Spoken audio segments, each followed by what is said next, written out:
రాష్ట్రంలో ఎలైనా ప్రభావం ద్వారా రైతుల పరిస్థితి అధ్వాన్నంగా ఉంది. అంతటా ఒక రకంగా ఉంటే రాజన్న సిరిసిల్ల జిల్లాలో ఇంకో రకంగా ఉంది. ఎలిన ద్వారా ఈ కాలం పోయిందంటే పోయిన కాలంలో రావాల్సిన డబ్బులు రాజన్న సిరిసిల్ల జిల్లాలో వడ్ల కుంభకోణం ద్వారా ఇంతవరకు రైతులకు అందలేదనే విషయం తెలుస్తున్నది.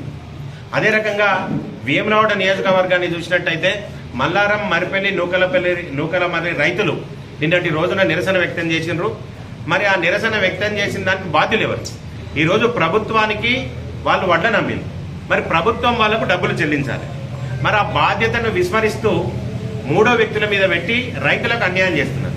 ప్రజా ప్రభుత్వం అని చెప్పుకుంటున్నారు, రైతు ప్రభుత్వం అని చెప్పుకుంటున్నారు. మరి ఇక్కడ శాసనసభ్యులు కానీ, ప్రభుత్వంలో భాగస్వాములైన పెద్దలు కానీ, అదే రకంగా పరిపాలనా అధికారి కానీ మరి ఇక్కడ ఈ రైతులకు డబ్బులు ఎందుకు చెల్లించట్లేదని అడుగుతున్నాం. స్పెసిఫిక్ గా రుద్రంగి కానీ, మల్కపేట కానీ రైతులకు డబ్బులు వచ్చినాయి అని చెప్తున్నారు.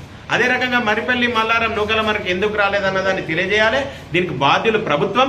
మరి ప్రభుత్వం ఎలాంటి చర్య తీసుకుంటుంది, ఈ శాసనసభ్యులు ఏ రకంగా చర్య తీసుకుంటారు? ఒక 2 రోజుల లోపల ఈ గ్రామాల రైతులకు డబ్బులు గిట్ట రానట్టయితే భారతీయ జనతా పార్టీ రూరల్ శాఖ ఆధ్వర్యంలో పెద్ద ఎత్తున రైతులకు సంఘీభావంగా ఉద్యమిస్తాం.